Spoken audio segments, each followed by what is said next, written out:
오늘 우리에게 주신 하나님의 말씀은 로마서 6장 8절에서 11절까지의 말씀입니다.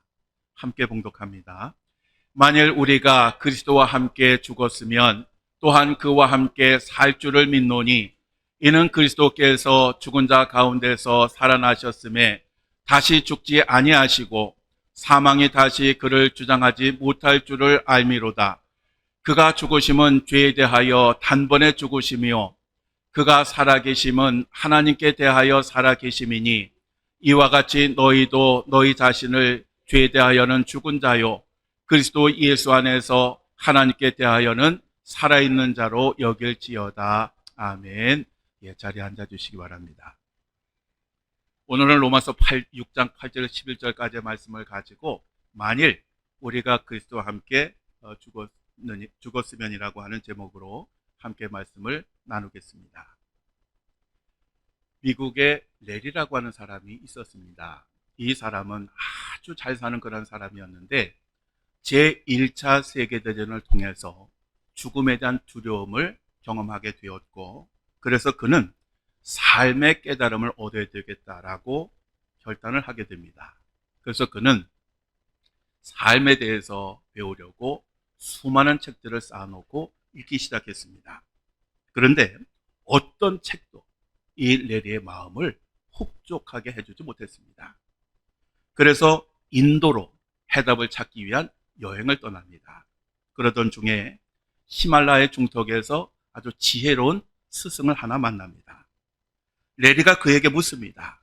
저는 사는 법을 알고 싶습니다. 그러자 그 스승이 그에게 이렇게 말합니다. 좋아, 그러면 저기 산 정상에 있는 움막으로 책을 가지고 올라가서 자네가 찾는 해답을 발견할 때까지 그곳에 머물게나. 그래서 이 레리는 움막으로 올라가서 모닥불을 피워놓고 바닥에 앉아서 책을 읽기 시작했습니다. 몇 주에 걸쳐서 책을 열심히 읽었습니다. 그런데 그렇게 책을 열심히 읽었는데 깨달음을 얻기는커녕 추위와 실망감만 느꼈습니다. 드디어 장작은 떨어지게 되었고 불길은 꺼져가고 있었습니다. 그럼에도 불구하고 이 레리는 사는 법을 배우기 위해서 아주 죽기 살기로 그 책에 매달렸습니다. 그렇지만 시간이 지나갈수록 뼛속까지 들어오는 그 살인적인 추위 때문에 이 레리의 눈길은 책을 받다가 모닥불을 받다가 책을 받다가 모닥불을 받다가 이렇게 왔다 갔다 합니다. 그러다가 결국 어느 순간부터 책을 찢어서 모닥불에 던지기 시작했습니다. 그러자 모닥불이 다시 살아납니다. 조금 지나니까 아예 책을 통째로 그 모닥불에 던져 넣었습니다. 다음날 아침 이 레리는 아주 당당하게 산에서 내려옵니다. 그가 찾아낸 해답은 결코 책 속에 있지 않았습니다. 그의 해답이 뭐냐? 사는 것이었습니다. 즉 삶이 무엇인지 이 생각에 갇혀 있을 것이 아니라 그 삶을 살아내는 것, 바로 이것이 삶이다라고 하는 것을 깨달은 것입니다. 십자가 죽음을 통해서 우리들에게 주어진 것은 새로운 삶입니다. 이론도 아니고 개념도 아닙니다. 십자가는 바라보라고만 주어진 것이 아닙니다. 십자가는 새로운 삶을 살라고 우리들에게 주신 것입니다.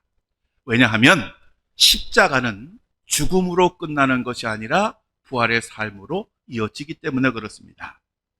우리 그리스도인들이 십자가의 복음을 아는 것은 정말 중요한 것입니다. 이것을 모르면 마치 모래 위에 건물을 짓는 것과 똑같습니다. 아무리 우리가 오랜 신앙생활을 해도 이런 믿음은 한순간에 무너지게 되어 있습니다. 우리들 자녀 가운데 어렸을 땐 참 신앙생활을 예쁘고 열심히 했는데 지금은 전혀 상관이 없는 삶을 사는 자녀들이 있습니다. 그 자녀들도 한때는 성령도 경험했고 그리고 성령의 은사도 받았고 교회에서 교사로서 찬양단원으로서 성가대원으로서 아주 열심히 봉사를 했습니다. 그런데 지금은 언제 그랬냐는 듯이 전혀 신앙과는 상관이 없는 그러한 삶을 살고 있습니다. 왜 그럴까요? 왜 어렸을 땐 그렇게 착하고 부모님 말씀도 잘 듣고 열심히 신앙생활을 하던 아이들이 왜 지금은 교회를 멀리하는 삶을 살까요? 그것은 우리들의 자녀들이 신앙생활은 열심히 했지만 십자가의 복음을 몰랐기 때문에 그렇습니다. 신앙생활은 열심히 했지만 이 피의 복음이 무엇인지를 깨닫지 못했기 때문에 결국 그들은 스스로 떠난 것입니다. 우리는 이 십자가의 복음을 제대로 알아야 됩니다. 이 십자가의 복음을 내 가슴에 깊이 새겨야 합니다. 그리고 이 십자가의 복음이 우리들의 삶의 내용이 되어야 합니다. 십자가 복음은 아는 것도 중요하지만 더욱 중요한 것은 십자가 복음으로 사는 것입니다. 그래서 빌립보서 1장 27절에 이렇게 말씀합니다. 우리 함께 읽겠습니다. 오직 너희는 그리스도의 복음에 합당하게 생활하라. 아멘. 현대의 성경은 이 부분을 그리스도의 복음을 믿는 사람답게 생활하십시오 라고 표현하고 있습니다. 즉 그리스도인답게 살라고 하는 그런 말씀입니다. 우리가 그리스도인답게 사는 그 기준이 무엇입니까? 바로 그것은 복음입니다. 우리가 교회 출석하는 거 어렵지 않습니다. 우리가 하나님께 예배 드리는 거 그거 할 수 있습니다. 또 헌신과 봉사의 생활을 하는 거 그거 뭐 어렵겠습니까? 기도 생활 좀 힘들긴 하지만 가능합니다.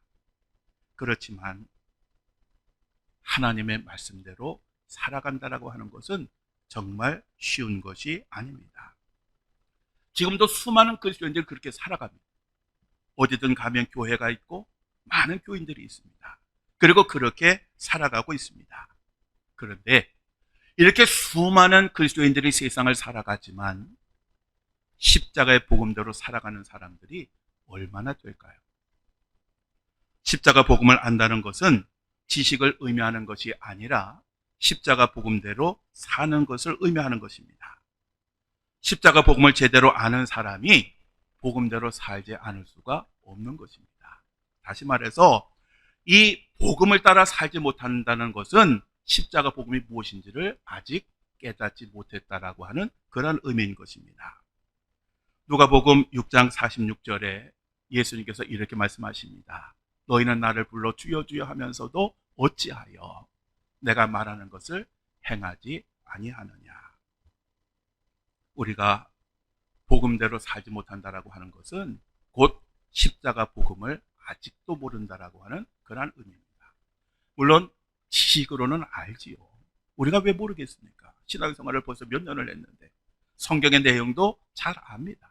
그런데 우리가 아는 것을 삶에서 실천하지 못한다라고 하는 것은 아는 것이 아닙니다.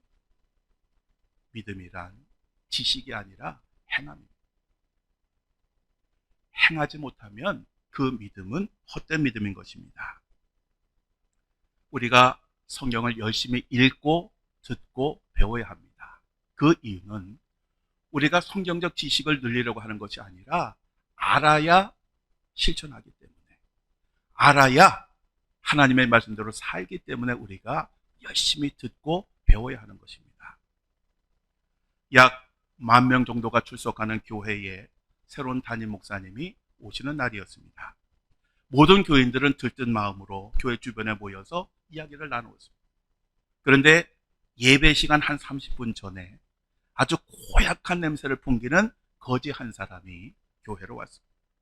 그리고 밖에 있는 사람들에게 다니면서 자기가 너무 배가 고프니까 먹을 것을 살 돈을 달라고 그렇게 요구를 했습니다. 그런데 수많은 사람들이 그 교회 밖에 있었지만 그 중에 딱 3명만 이 거지를 보고 인사를 했고, 그리고 이 거지에게 먹을 것을 준 사람은 하나도 없었습니다. 예배 시간이 되자 그 거지가 교회 안에 들어가서 성큼성큼 들어가서 맨 앞에 앉습니다. 그러니까 그 모습을 보고 안내위원들이 아주 기겁을 했습니다. 그리고 얼른 가서 그분을 설득해가지고 맨 뒤쪽의 의자에 앉게 했습니다. 그래서 거지는 할 수 없이 맨 뒤에 앉았습니다. 이제 예배가 시작이 되고 모든 순서가 진행된 후에 선임 장로님이 나오셔서 이렇게 이야기를 합니다. 오늘부터 우리 교회의 담임 목사님은 예레미야 스테피크 목사님이십니다. 이제 목사님 나오셔서 말씀을 전해 주시겠습니다. 그러자 맨 뒤에 앉아있던 거지가 갑자기 일어나더니 성큼성큼 제단으로 옵니다. 그리고 장로님으로부터 마이크를 받습니다. 이 모습은 정말 충격적이었습니다. 아무도 상상도 할 수 없고 생각해보지도 않은 그런 모습이었습니다. 이 예레미야 목사님은 아무 말도 하지 아니하고 성경을 펴서 읽기 시작했습니다. 바로 그 성경이 마태복음 25장 34절 이하의 말씀입니다. 우리 함께 봉독하시겠습니다. 또 왼편에 있는 자들에게 이르시되 저주를 받은 자들아 나를 떠나 마귀와 그 사자들을 위하여 예비된 영원한 불에 들어가라. 내가 줄일 때에 너희가 먹을 것을 주지 아니하였고 목마를 때에 마시게 하지 아니하였고 나그네 되었을 때에 영접하지 아니하였고 헐벗었을 때에 옷 입히지 아니하였고 병들었을 때와 옥에 갇혔을 때에 돌보지 아니하였느니라 하시니 그들도 대답하여 이르되 주여 우리가 어느 때에 주께서 줄이신 것이나 목마르신 것이나 나그네 되신 것이나 헐벗은 것이나 병드신 것이나 옥에 갇히신 것을 보고 공양하지 아니하더이까. 이에 임금이 대답하여 이르시되 내가 진실로 너에게 이르노니 이 지극히 작은 자 하나에게 하지 아니한 것이 곧 내게 하지 아니한 것이니라. 아멘. 이 성경 구절을 다 읽은 이 예레미야 목사님은 사람들에게 자기가 그 예배당에 들어오기 전에 있었던 그 경험들을 쭉 이야기를 했습니다. 그러자 곳곳에서 우는 소리가 들려오기 시작했고 교인들은 고개를 숙이고 고개를 참아 들지 못했습니다. 그때 목사님이 이렇게 말을 했습니다. 저는 오늘 많은 사람들이 모여있는 모임을 보았지만 하나님의 교회는 보지 못했습니다. 당신이 섬겨할 예수님은 지금 어디에 계십니까? 사도 바울은 로마서 12장 1절에서 이렇게 이야기를 합니다. 우리 함께 읽겠습니다. 그러므로 형제들아 내가 하나님의 모든 자비하심으로 너희를 권하노니 너희 몸을 하나님이 기뻐하시는 거룩한 산 제물로 드리라. 이는 너희가 드릴 영적 예배니라. 아멘. 이 말은 우리의 삶을 하나님께 드리라는 것입니다. 우리가 매일 마음과 헌금만 드리지 말고 또 교회에 와서 시간만 드리지 말고 우리의 삶 전체, 세상을 살아가는 모든 그런 것까지도 하나님께 드리라라고 하는 그런 말씀입니다. 예수님을 믿는 사람들은 철저히 자기 자신을 죽여야 합니다. 사도 바울의 고백처럼 우리는 매일 죽어야 합니다. 내가 죽지 않으면 나의 모습이 드러나게 되어 있습니다. 우리가 왜 복음대로 살지 못하느냐? 그것은 내 자신이 살아있기 때문에 그렇습니다. 그런데 문제는 내가 죽는다는 게 쉬울 것 같으면 누가 못하겠습니까? 저도 원하고 여러분도 원하는 일입니다. 그렇지만 그게 쉽지가 않습니다. 그러면 우리가 그리스도와 함께 죽는다고 하는 것을 포기해야 되겠습니까? 이것이 가능할까요? 사실 불가능합니다. 우리가 열심히 애를 쓰고 수고해도 내 자신이 죽는 거 절대로 안 됩니다. 그래서 사도 바울은 로마서에서 이렇게 탄식하지요. 오호라 나는 공고한 사람이로다.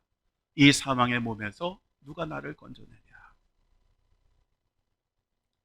그러면 우리가 할 수 없는 일을 하나님께서 요구하실까요? 그렇지 않습니다. 예수님이 이렇게 말씀하셨습니다. 사도행전 1장 4절에 이렇게 말씀합니다. 우리 함께 읽을까요? 사도와 함께 모이사 그들에게 분부하여 이르시되 예루살렘을 떠나지 말고 내게서 들은 바 아버지께서 약속하신 것을 기다리라. 아멘. 자, 여기서 하나님께 약속하신 것이 무엇입니까? 성령입니다. 즉 성령이 우리들에게 임하시면, 그 성령이 우리들을 지배하시면 우리가 죽는 거 가능합니다. 우리가 거듭나는 거 가능합니다. 성령이 우리들에게 임하시면 우리는 육체의 본능을 넘어설 수가 있습니다. 성령이 우리 안에 임하시면 우리는 예수 그리스도와 함께 죽을 수가 있고 예수 그리스도와 함께 살아날 수가 있는 것입니다. 그리고 하나님의 뜻과 말씀대로 살아갈 수가 있습니다. 사랑하는 성도 여러분, 우리가 살아계신 하나님을 드러내는 것은 말이 아니라 행동입니다. 세상 사람들은 우리들의 입을 통해서 나오는 그 말을 듣는 것이 아니라 우리들의 삶에서 드러나는 그 모습을 보면서 하나님을 듣고 배우게 되는 것입니다. 우리들은 하나님의 말씀대로 살아야 됩니다. 누가 보아도 언제 보아도 그래, 저것이 참된 삶이야, 저것이 세상을 살아가는 삶의 참된 모습이야 라고 그렇게 인정을 받을 수 있어야 됩니다. 그것은 우리는 못합니다. 성령이 우리 안에 계시고 성령이 우리를 주관하실 때 그렇게 살다 보면 우리도 모르는 사이에 하나님의 모습이 우리를 통해서 세상에 보여지게 되는 것입니다. 항상 여러분들이 이 땅을 사는 동안 열심을 다하되 내 의지와 노력을 가지고 열심을 하는 것이 아니라 날마다 성령을 갈구하고 성령의 충만함을 받고 성령의 인도하심에 순종함으로 항상 예수 그리스도 안에 죽고 참된 삶을 살아가는 그러한 귀한 성도들이 되시기를 주님의 이름으로 간절히 축원합니다. 기도하시겠습니다. 저희들을 살리시기 위하여 십자가에서 죽으신 주님, 주님은 저희들에게 보혜사 성령을 보내주시고 성령으로 거듭나게 하시며 하나님의 말씀대로 살아갈 수 있는 힘을 주셨습니다. 그런데 저희들은 본능에 따라 생각하고 선택하며 살아가고 있습니다. 저희들의 착한 행실을 통하여 하나님께 영광을 돌리라고 하셨지만 저희들의 삶은 예수님을 드러내지 못하고 있습니다. 성령께서 저희 가운데 임재하시고 저희들을 주장하셔서 복음대로 살아가는 저희들이 되게 하여 주옵소서. 주님과 함께 죽고 주님과 함께 삶으로써 복음의 빛을 드러내도록 인도하여 주옵소서. 우리 주 예수 그리스도의 이름으로 간절히 기도드립니다. 아멘.